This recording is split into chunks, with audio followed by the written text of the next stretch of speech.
Jadi gini Mbak Griselda, talasemia itu adalah penyakit kelainan darah yang diturunkan dari orang tua. Jadi penyakit ini bukan penyakit yang menular, bukan. Jadi karena faktor keturunan. Secara total ya, jumlah kasus di kota dan kabupaten itu ada 52, ada 52 penyandang talasemia. Kemudian kalau di kota Kediri ini ada 20 ya, 20 penyandang talasemia. Karena kalau sesama talasemia minor, jadi mereka itu karier pembawa sifat. Kalau menikah nanti anaknya itu berisiko 25% menjadi talasemia minor pembawa sifat, 25% mungkin sehat, 50% 50% ini ya ini bisa muncul talasemia talasemia mayor. mayor. Assalamualaikum warahmatullahi wabarakatuh. Waalaikumsalam Waalaikumsalam warahmatullahi warahmatullahi wabarakatuh. wabarakatuh. Selamat datang di podcast Sidika seputar informasi Dinas Kesehatan Kota Kediri. Ruang bincang yang menghadirkan informasi kesehatan yang terpercaya, ringan, dan bermanfaat untuk masyarakat. Halo Sobat Sidika, kembali lagi di sini bersama saya Griselda Malinda yang akan membersamai dalam episode kali ini. Pada episode hari ini kita akan membahas sesuatu yang sangat penting namun belum banyak dipahami oleh masyarakat, yaitu tentang talasemia. Apa sih talasemia itu? Bagaimana gejalanya? Dan apakah talasemia bisa dicegah? Di sini kita akan mengulik, akan membahas satu persatu bersama dengan narasumber kita yang sangat kompeten di bidangnya. Di sini bersama dengan Dr. Pungki Setiawati dari Sobat Dokter. Selamat pagi, Selamat Dok. pagi Mbak Griselda. Sehat, nggih? Alhamdulillah Alhamdulillah. sehat. Bersama dengan narasumber kita, Bapak Hendi Supriyanto, SKM Mkes.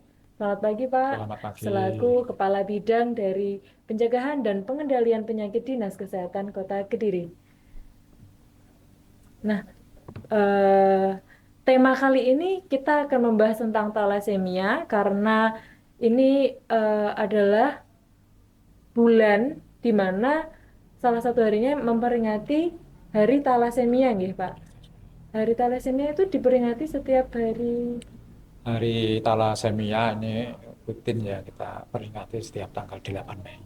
Setiap tanggal. Dan kemarin alhamdulillah sudah dari Popti Kota Kediri bersama dengan Brigit Wirayuda dan juga Popdi itu apa, Pak?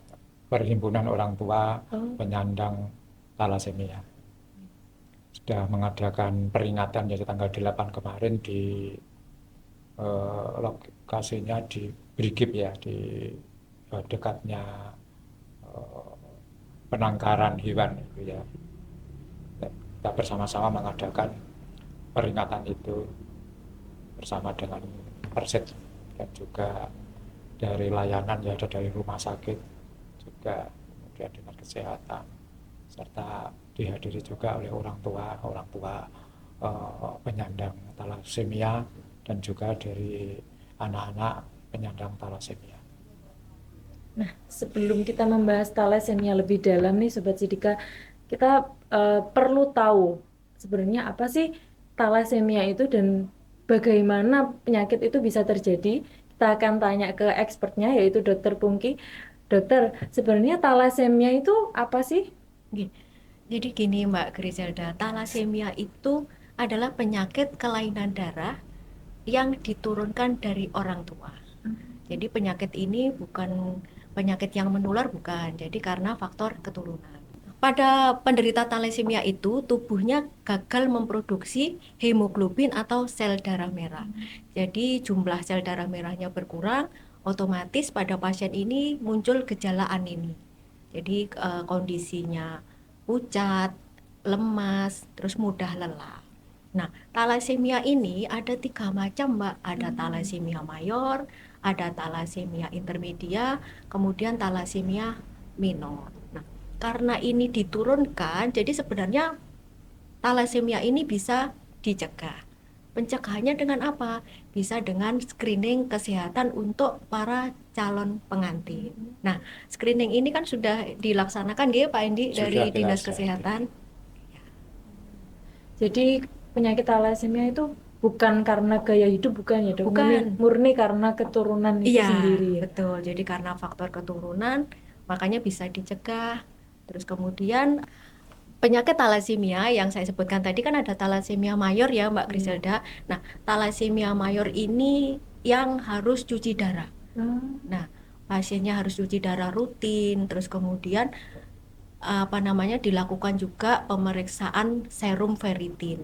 Karena kalau cuci darah rutin seringkali itu juga ada resiko kelebihan besi. Nah, dari resiko kelebihan besi ini juga nanti akan muncul gejala, Mbak.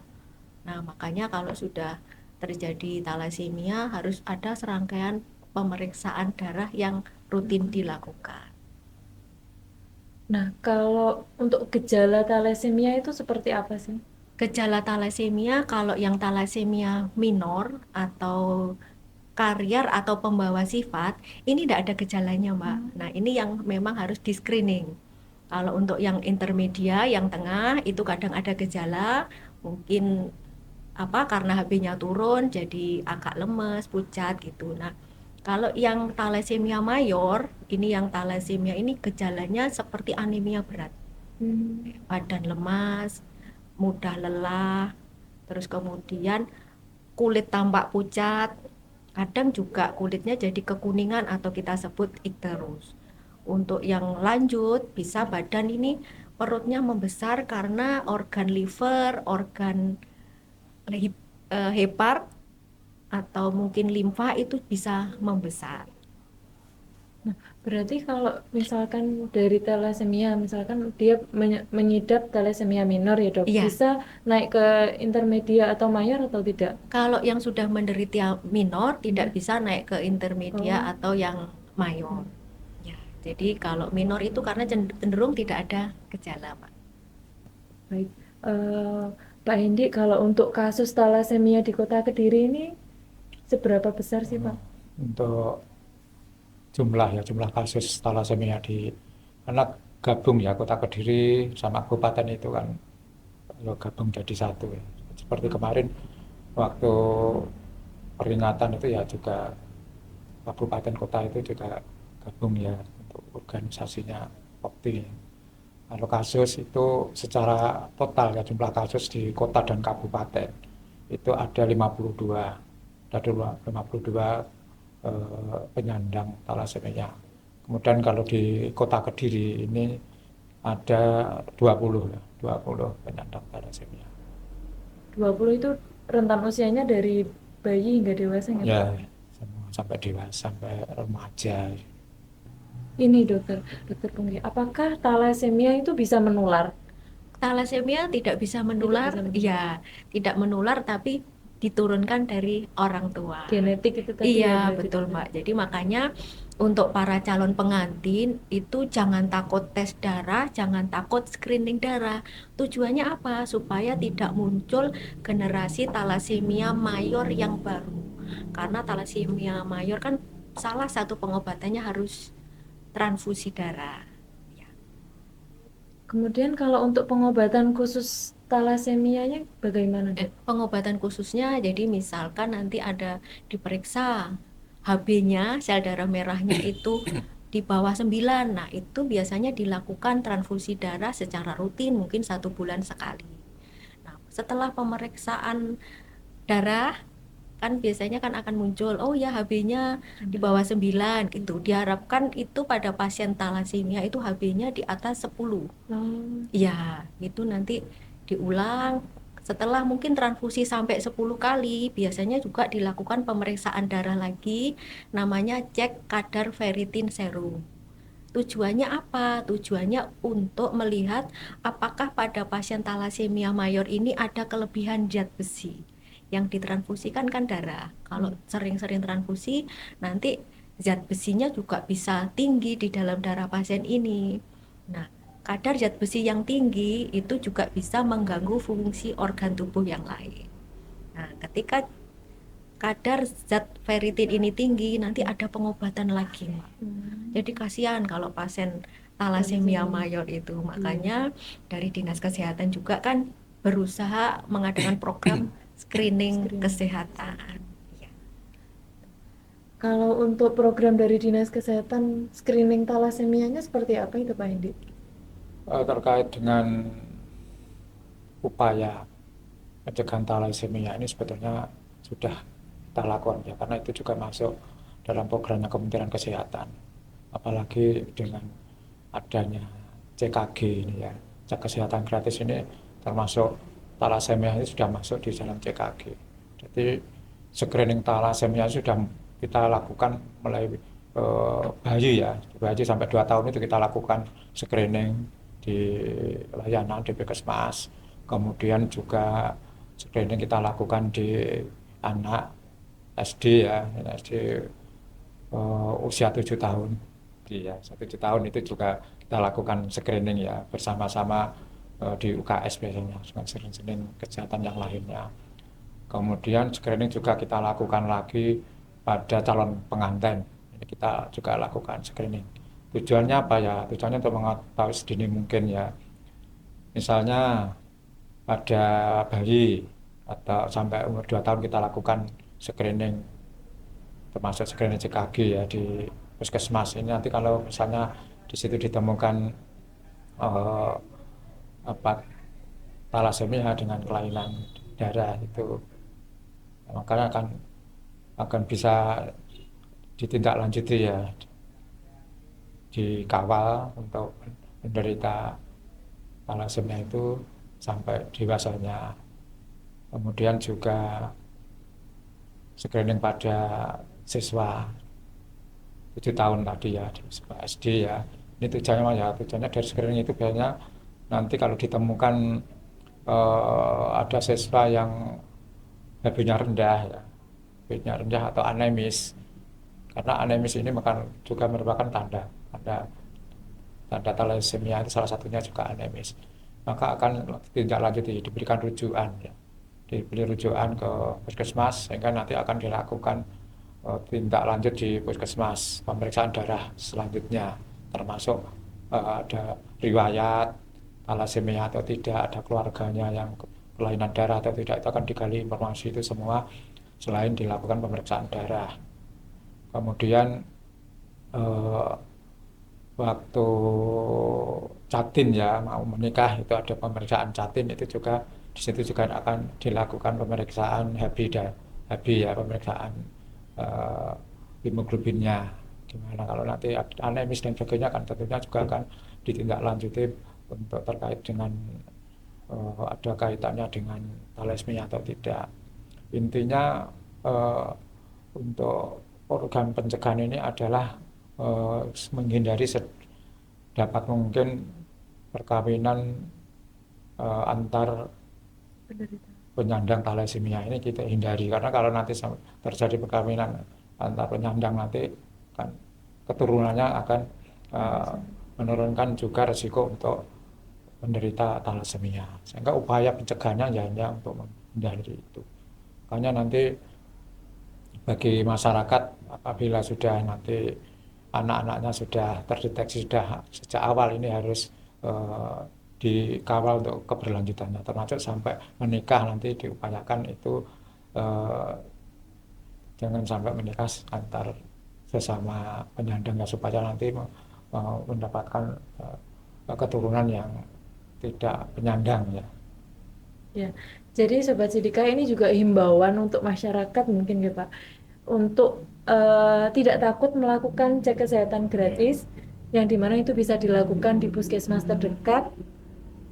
Itu juga salah satu upaya dari Dinas Kesehatan Kota Kediri dan pemerintah Kota Kediri sebagai screening dari thalassemia itu tadi. Karena kalau sudah penderita thalassemia menikah dengan penderita thalassemia akan menghasilkan keturunan thalassemia juga. Iya.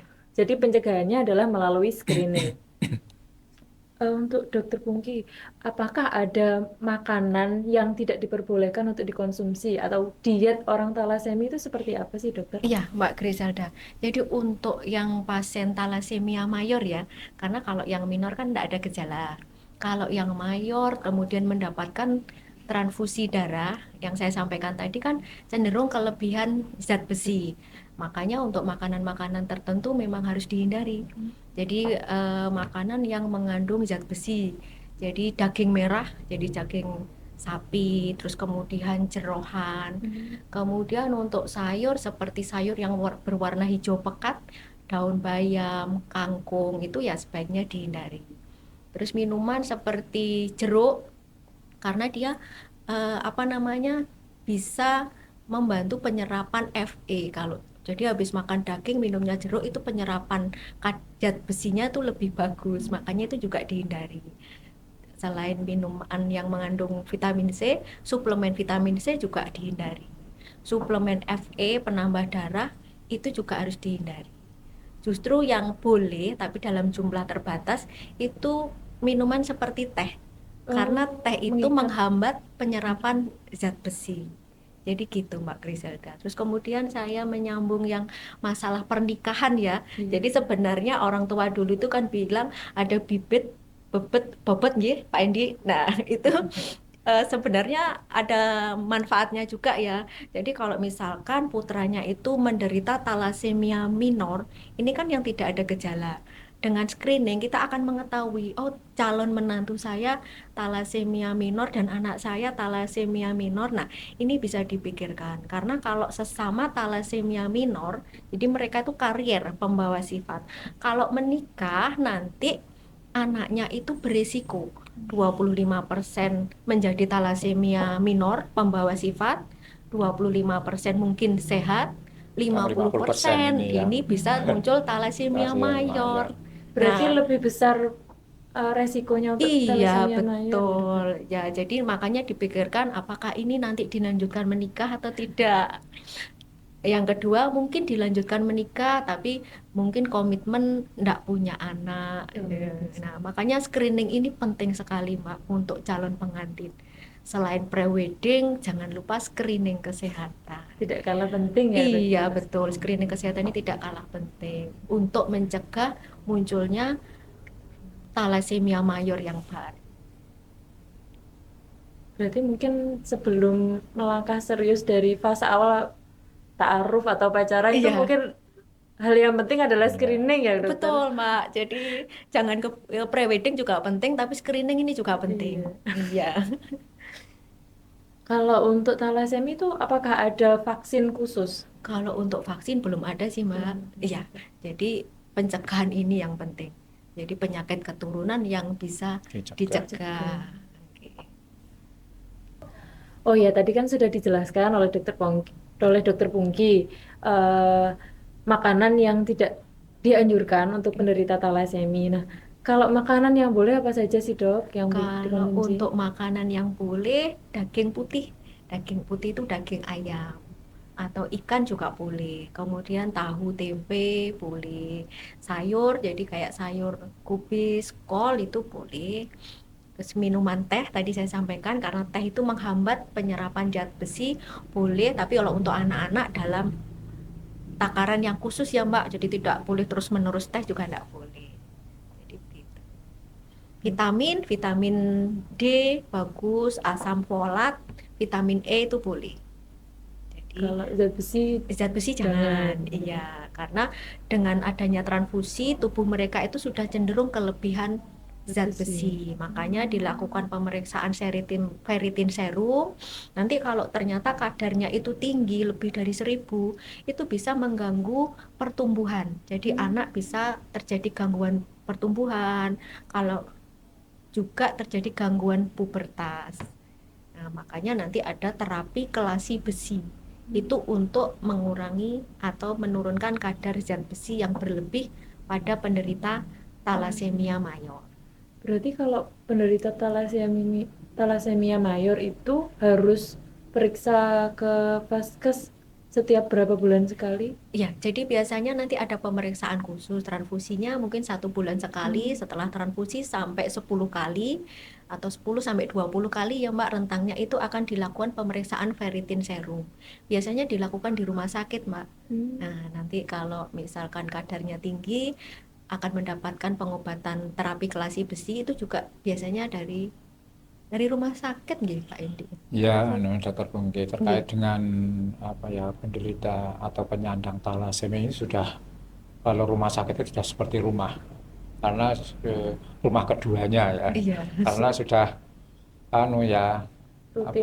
rutin transfusi darah itu juga ada yang 2 minggu, ada yang 3 minggu sekali, tergantung kan Kondisi. ya tergantung kondisinya masing-masing. Dan itu alhamdulillah kalau di Kota Kediri ini kita sudah eh, menyiapkan, jadi Kota Kediri sudah menyiapkan ada 3 rumah sakit yang untuk melakukan perawatan rutin bagi teman-teman anak-anak penyandang thalassemia ini di Rumah Sakit Gambiran, kemudian di Rumah Sakit Gili Suci, di Rumah Sakit Muhammadiyah ini sudah menjadi rumah kedua bagi mereka, karena ya secara rutin mereka untuk bertahan hidup kan harus melakukan transfusi darah rutin. Mungkin dari Pak Hendi ada himbauan atau pesan untuk masyarakat Kota Kediri terkait dengan thalassemia ini, Dok?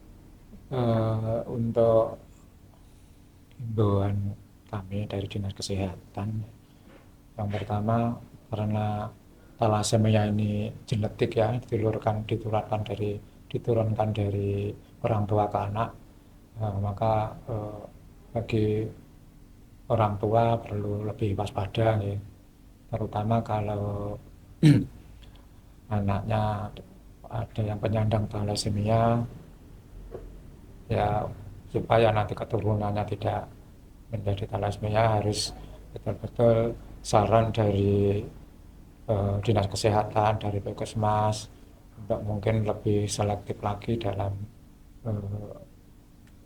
perkawinan ya anaknya. Ini harapannya nanti tidak terjadi perkawinan yang sesama dari penyandang thalassemia, sehingga keturunan yang thalassemia itu bisa dihindari ya. Kemudian juga terkait dengan penanganan thalassemia, karena penyandang thalassemia ini kan rutin untuk bertahan hidup harus transfusi darah, sehingga sangat diperlukan adanya ketersediaan darah ya. Makanya bagi masyarakat kami menghimbau untuk sukarela ya mendonorkan darahnya. Seperti saya kan juga termasuk pendonor rutin ya, 3 bulan sekali rutin untuk donor darah. Ya tujuannya ya untuk membantu sesama. Kalau di thalassemia kita juga bisa membantu, karena setetes darah kita itu sangat berarti bagi mereka. Kemudian untuk anak-anak penyandang thalassemia ini tetap semangat ya, karena semangat ini adalah modal dasar untuk tetap survive ya, dengan melakukan berobat secara rutin, kemudian